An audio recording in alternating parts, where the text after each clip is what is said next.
Assalamualaikum warahmatullahi wabarakatuh. Jumpa kembali dengan channel saya Apesham. Kali ini saya coba berbagi kepada teman-teman tentang jenis-jenis bahan bonsai beserta ciri-cirinya. Yang pertama yang di layar ini teman, ini adalah loak samurai. Teman-teman bisa lihat bentuk daunnya ini kecil, agak panjang ya. Jadi besarnya ini sebesar jari-jari tangan saja. Dan ini masih bisa mengecil lagi ketika sering di pruning ya. Nantinya bisa sampai sekecil ini. Kemudian pucuknya ini agak mendekati warna pink ya. Nah, ini pucuknya.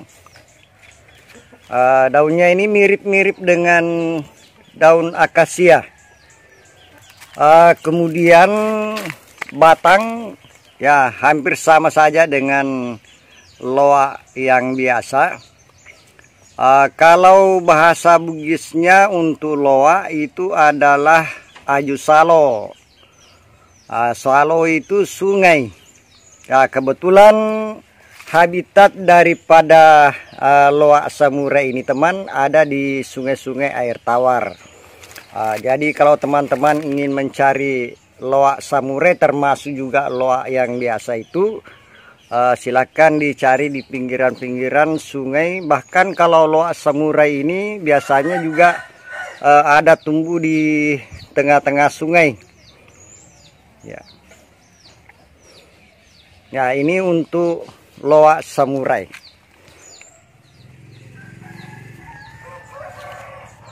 Yang kedua ini adalah loak ya, loak biasa ini. Ya, ini sama tadi ya, jadi bahasa Bugisnya adalah ajusalo karena tumbuhnya di sungai. Jadi salo itu dalam bahasa Bugis artinya sungai. Ya, ini kalau di alam liar teman bisa lebih lebar daripada ini.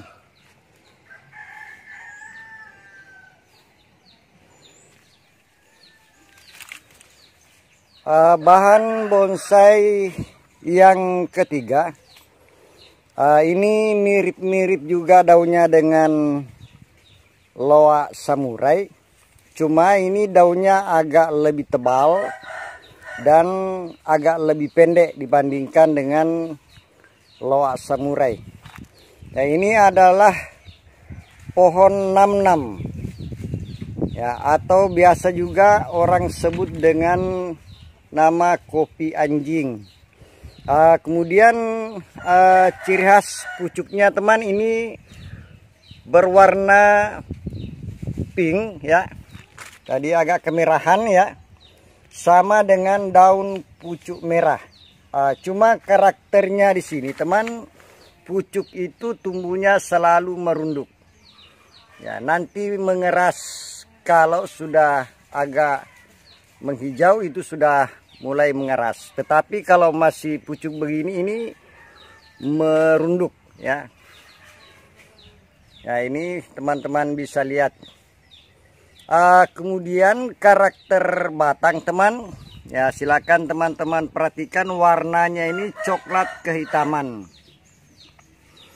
Ini habitatnya juga di sungai-sungai air tawar ya. Ini terkadang tumbuhnya pas di pinggiran sungai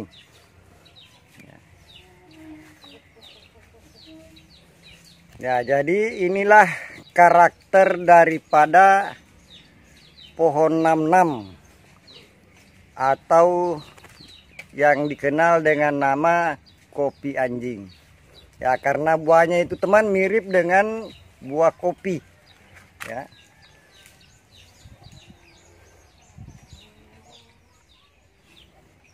Kemudian yang ini adalah sisir. Sisir itu teman ada beberapa jenis. Namun secara umum karakter batang dan warna akar itu sama. Jadi akarnya itu berwarna orange ya, seperti teman-teman lihat di layar ini. Untuk bentuk daun, kebetulan ini adalah sisir berdaun bulat kecil ya. Ya, karena ada juga sisir berdaun bulat dan agak lebih lebar. Nah, kalau bahasa Bugis untuk sisir ini biasanya disebut dengan aju tara-tara manuk.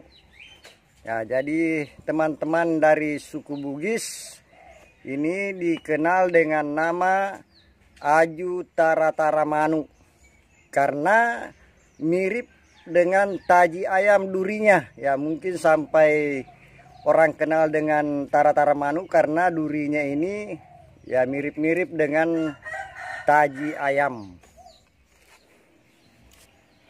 Nah, kemudian yang ini adalah sisir juga, tetapi sisir yang berdaun lonjong ya. Ya, ini agak panjang ya, bahkan kalau di alam liar itu daunnya bisa lebih lebar daripada ini.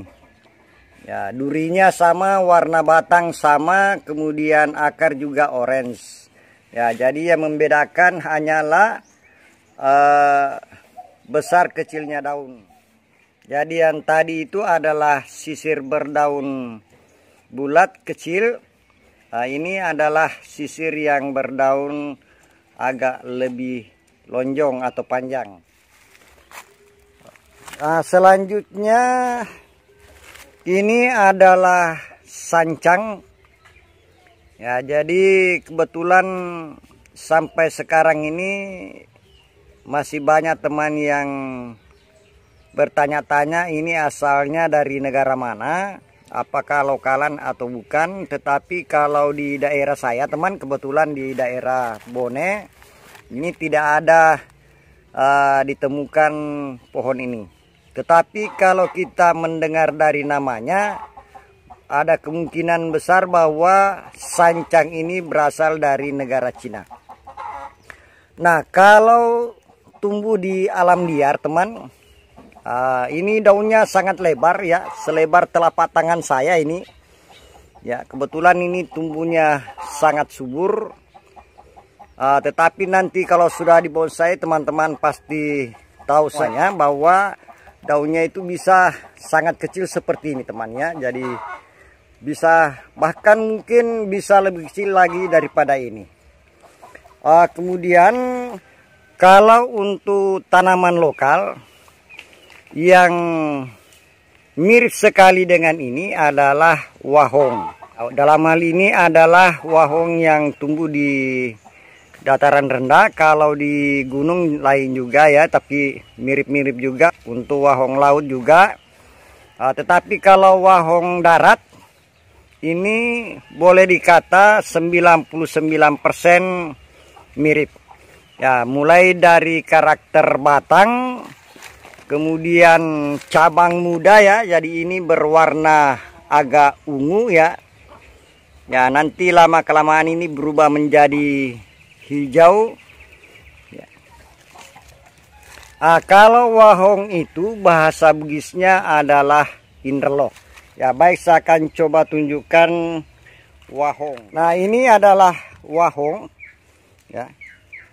Ini buahnya teman. Jadi sama dengan sancang, buahnya juga begini ya. Ya, hanya beda sedikit dengan karakter daunnya. Ya, kalau sancang ini, ya ini yang satunya ini yang saya pegang ini adalah sancang. Ya, saya coba dekatkan. Ya, kalau wahong ini ujung daun agak lebih runcing. Ya, tetapi batang sama teman ya. Ya, jadi warna batang, karakter batang itu sama. Ya, jadi makanya wahong ini orang sering okulasi dengan sancang. Ya, karena untuk sancang ini sulit kita ketemukan yang berbatang besar, sementara wahong itu di mana-mana kalau di daerah-daerah Indonesia ini banyak sekali teman. Warna cabang mudanya juga sama teman ya, jadi agak kecoklatan, agak keunguan ya. Jadi hampir tidak ada perbedaan.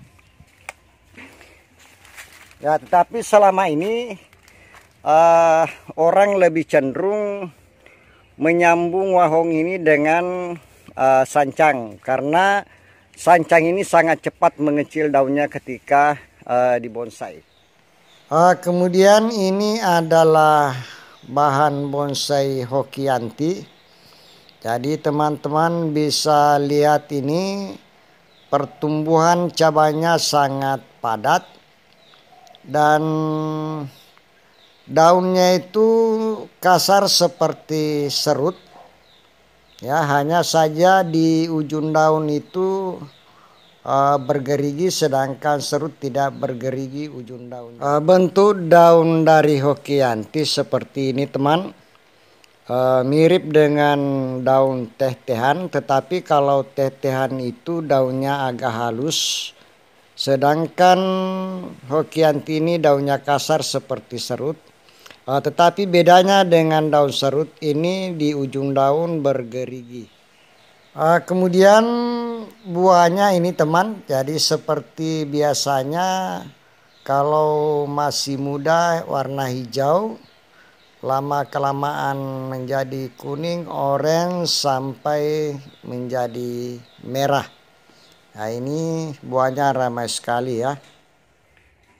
Selanjutnya yang ini adalah serut ya, ini yang paling umum. Ya, yang paling banyak juga di bonsai.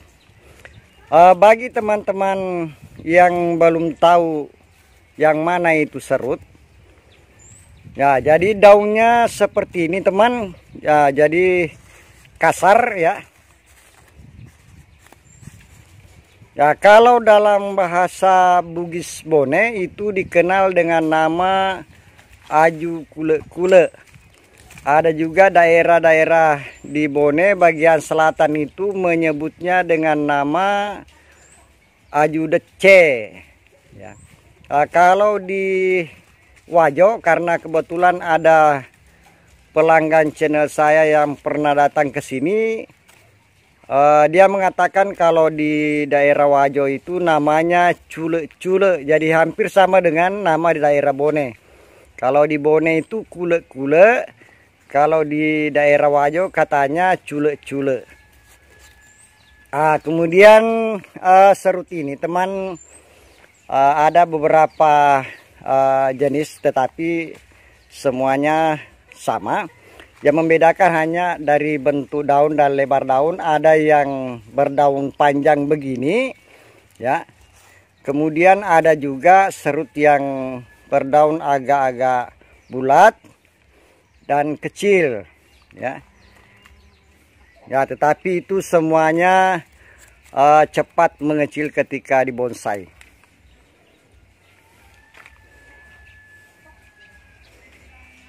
Ya, karakter batang teman. Nah, ini adalah karakter atau warna batang daripada serut. Ya, kebetulan ini karakternya unik sekali teman ya. Nah, jadi yang seperti ini yang sebaiknya teman-teman cari di alam. Carilah bahan bonsai yang mau didongkel itu dengan karakter batang yang unik. Yang ini kemuning, dalam hal ini adalah kemuning lokal.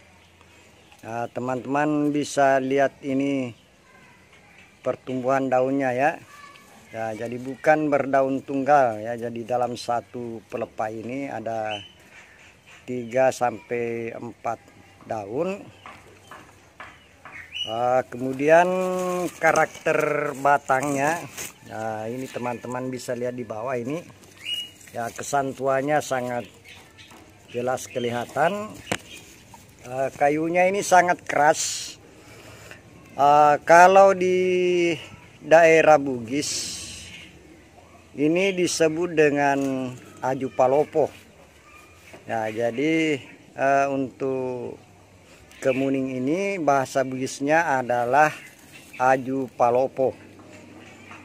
Nah, ini daunnya teman mengkilap ya, mengkilap. Ini kalau di kampung saya kayunya itu dibuat hulu parang, hulu badi, kemudian sarung parang juga atau sarung badi, karena memang jenis kayunya sangat kuat dan keras. Nah, kemudian selanjutnya ini adalah kemuning mikro ya. Jadi pertumbuhan daunnya teman bisa lihat ini ya, ini pelepahnya panjang, kemudian daunnya banyak sekali dalam satu pelepah ya. Jadi kalau untuk kemuning lokal itu hanya sekitar 3 atau 4 ya. Nah, kalau ini agak banyak, tetapi secara umum sama, hanya perbedaan dari besar kecilnya daun. Buahnya juga sama, karakter batangnya juga sama. Nah, jadi sekali lagi untuk kemuning ini bahasa Bugisnya adalah aju palopo. Sering digunakan sebagai hulu badi, hulu parang, sarung badi, sarung parang ya, karena kayunya sangat keras dan kuat. Selanjutnya ini adalah beringin Korea ya. Terkadang ada orang menyamakan antara dolar dengan Korea. Nah, kalau Korea ya, ini perbedaan ujung daun ya, jadi itu agak lancip ya. Nah, ini kentara sekali, agak lebih menyudut ya. Sedangkan untuk dolar itu cenderung bundar ya. Sebentar saya akan tunjukkan.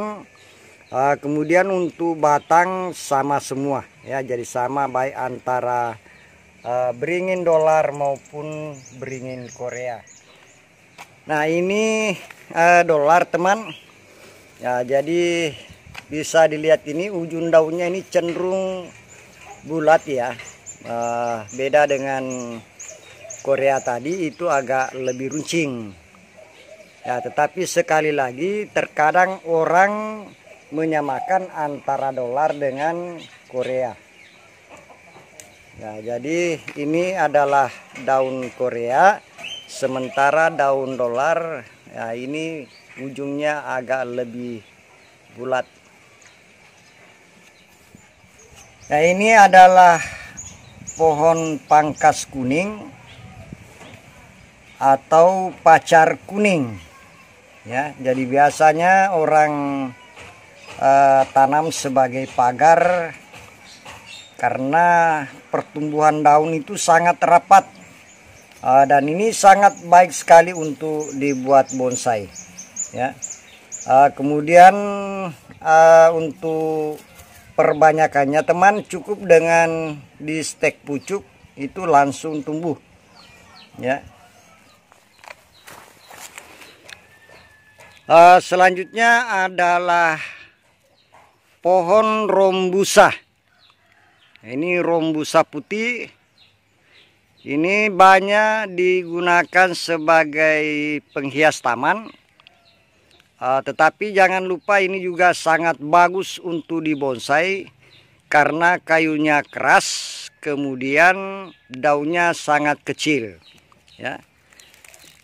Jadi ini rombusa putih ya, bunganya teman-teman bisa lihat ini.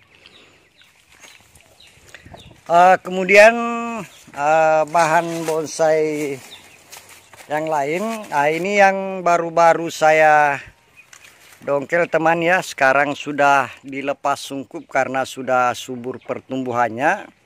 Ini adalah kayu biti ya, bahasa Bugisnya juga kayu biti, aju biti ya. Ini kalau dalam bahasa Latinnya adalah Vitex coppasus. Karakter batang dari pohon ini kelihatan sangat tua ya, dan terkadang kalau batang tua itu kulitnya terkelupas-kelupas ya, seperti ini. Ini banyak yang terkelupas-kelupas, itu memperlihatkan kesan tuanya. Buahnya ini berwarna hitam ya. Kebetulan di sini karena sudah dibonsai tidak ada buahnya. Senang dimakan oleh burung ketilang. Untuk tempat tumbuhnya secara umum kalau di daerah saya itu tumbuhnya di dataran tinggi. Ya, terkadang juga ada yang tumbuh di tempat-tempat dataran rendah tetapi yang agak-agak daerah kering. Nah, ini adalah kayu biti atau Pitex kopassus. Nah, kemudian bahan bonsai saya yang satu ini teman, sampai sekarang saya belum tahu namanya. Ada orang yang menyebutnya dengan black mamba atau black mamba, tetapi setelah saya teliti beda bentuk daun. Kalau ini agak lonjong dan ujungnya itu sangat lancip, sedangkan black mamba itu tidak terlalu lancip ujungnya. Kemudian daun mudanya ini teman, ini berwarna agak pink ya, kemerahan. Selanjutnya untuk batang hitam ya. Makanya kadang orang menyebutnya ini mungkin ini adalah kayu eboni. Ya, kayu khas dari Sulawesi Selatan. Ya, kayu hitam ya. Ya, kayunya ini sangat keras ya. Dan luar biasa bagus pertumbuhan cabang sehingga dengan mudah bisa dibonsai. Nah, tetapi kalau di provinsi lain bisa teman-teman cari di daerah-daerah kering ya. Dataran-dataran tinggi yang tanahnya agak kering, karena ini sukanya tumbuh di daerah-daerah kering.